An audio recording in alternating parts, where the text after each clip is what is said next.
В горах, где зима не просто время года, а состояние вечности, жил старик по имени Михаил. Его дом, сложенный из почерневших от времени лиственничных бревен, казался случайным наростом на крутом склоне, прижавшемся к опушке древнего леса. Здесь ветер имел свой голос. Иногда он выл, как раненый волк, иногда шептал голосами тех, кого Михаил давно потерял.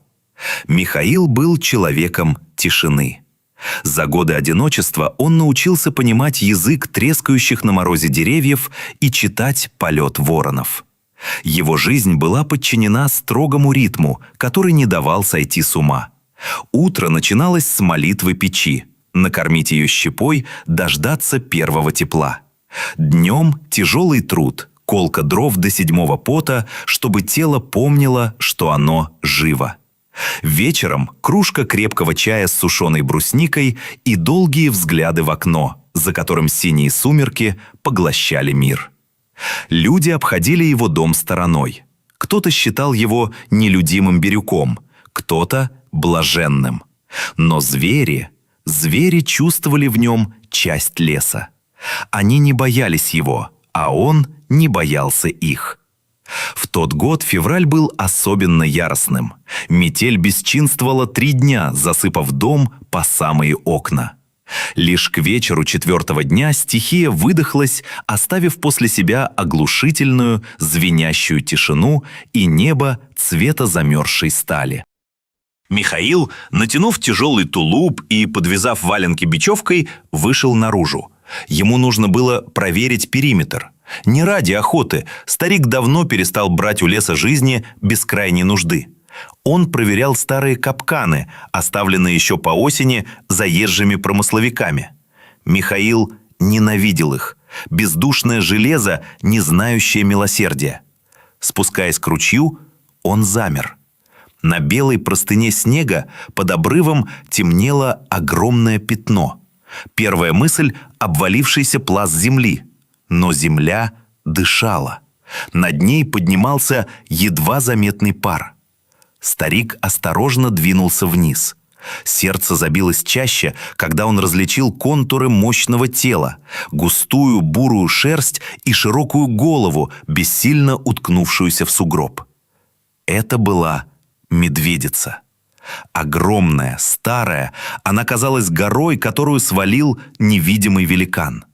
Снег вокруг нее был не просто примят, он был пропитан кровью, превратившейся в алые ледяные корки.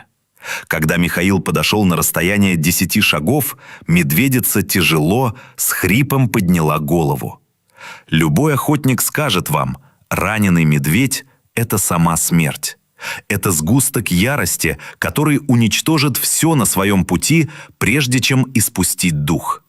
Михаил знал это. Он крепче сжал в руке посох, готовый к тому, что это последние секунды его жизни. Но удара не последовало. Медведица смотрела на него. В ее глазах, подернутых мутной пленкой боли, не было жажды крови. Там была мольба. Глубокая, почти человеческая тоска и вопрос, на который человек не всегда может ответить человеку. Михаил опустил взгляд ниже. Ее бок был страшно разворочен. Из раны торчал обломок толстой стальной проволоки. Браконьерская петля, самодельный трос, который впился в плоть и обломился, когда зверь пытался вырваться. Но страшнее было другое. Ее живот, огромный и напряженный, ходил ходуном. «Господи!» – прошептал старик, и его голос сорвался. «Ты же не одна девица! Ты же жизнь несешь!» Медведица издала звук, похожий на тихий плач ребенка. Она пришла не нападать. Она пришла к единственному существу, которое могло владеть железом, чтобы это железо из нее достали. Она выбрала его. Михаил действовал быстро, отбросив страх. Он понимал, если она умрет здесь от потери крови или холода, погибнут и те, кто внутри. Он бросился в дом. Руки дрожали, когда он собирал хирургический набор. Тяжелые кусачки по металлу, острый, как бритва, нож, чистые холсты и котелок с дегтем и заживляющими травами. Он прихватил старые овчинные тулупы и мешок сена. Когда он вернулся, медведица уже не поднимала головы. Смерть стояла рядом, принюхиваясь к запаху крови. «Ну, потерпи, милая, потерпи, родная», — заговаривал он ее, как заговаривают знахари. Он подошел вплотную. Запах дикого зверя, пота и железа ударил в нос. Медведица вздрогнула, когда его рука коснулась ее шерсти, но лишь приоткрыла пасть, обнажив пожелтевшие клыки. Она предупреждала, но доверяла. Работа была страшной. Проволока ушла глубоко, зацепив мышцы.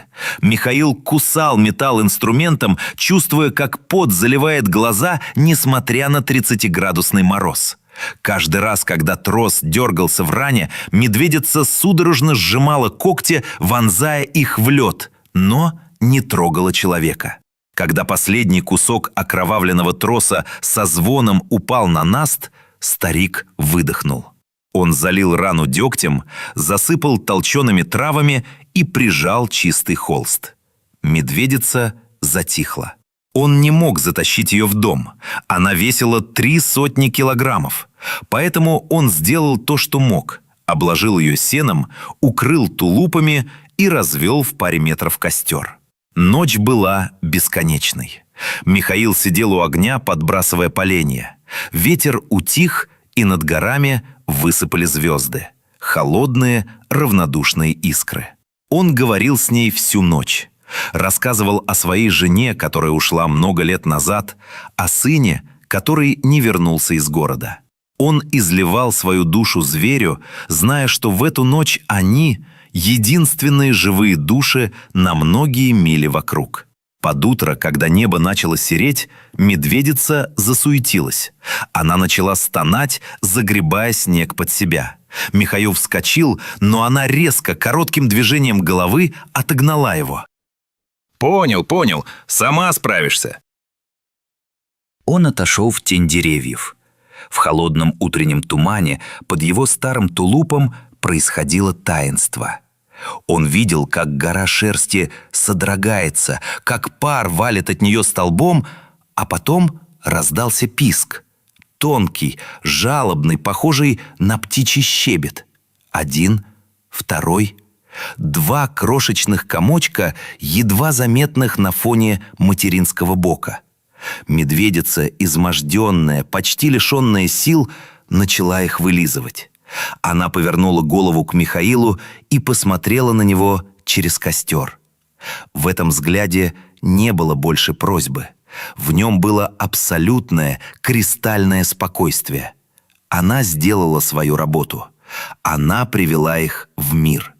И она знала, что старик не даст им замерзнуть. Следующие 7 дней Михаил жил между домом и опушкой. Он стал для лесной семьи кормильцем и стражем. Он варил густую похлебку из сушеной рыбы и крупы, остужал ее и подносил медведице почти к самой морде. Первые дни она ела неохотно, но потом силы начали возвращаться. Она позволяла ему подходить близко, даже когда медвежата возились у ее живота, тычась слепыми мордочками в поисках молока. Старик растапливал снег, поил ее теплой водой. Он перестал запирать дверь в свой дом. Какая разница, если его сердце теперь было привязано к этому зверю? Медвежата росли на глазах.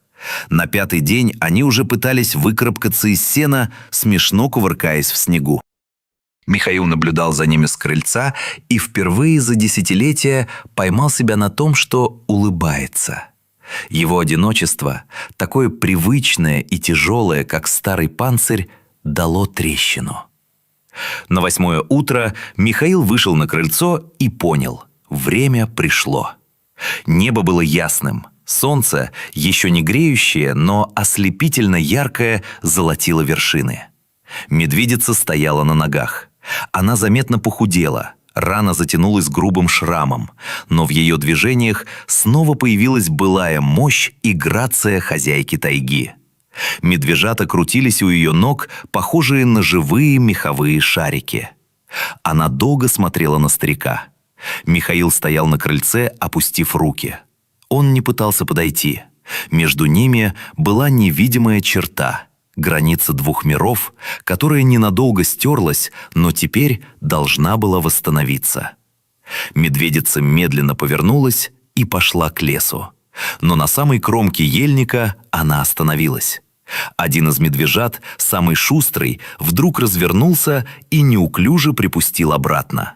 Он добежал до старика и ткнулся мокрым холодным носом в его валенок. Михаил замер. Малыш постоял секунду, лизнул шершавую шерсть обуви и, издав забавный звук, похожий на чихание, бросился догонять мать. «Иди, малец, расти большим», — прошептал старик, и горячая слеза скатилась по его седой щетине, мгновенно замерзнув на морозе.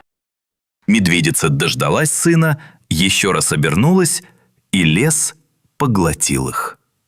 Прошла весна, за ней пролетело короткое горное лето. Михаил жил по-прежнему, но что-то в нем изменилось. Он больше не разговаривал с ветром. Он ждал. Однажды утром, выйдя на порог, он обнаружил на нижней ступеньке крыльца крупного хариуса. Рыба была свежей, только что из ледяного ручья. На песке рядом виднелся четкий отпечаток огромной лапы. Это повторилось через неделю, а потом еще раз. Иногда это была рыба, иногда охапка кедровых веток с полными шишками, иногда просто тихий шорох в кустах за домом. Михаил знал, она рядом, она помнит. В дикой природе нет слов «спасибо» или «благодарю». Там нет долгов и обязательств, но там есть нечто более глубокое – связь, скрепленная кровью и спасенной жизнью.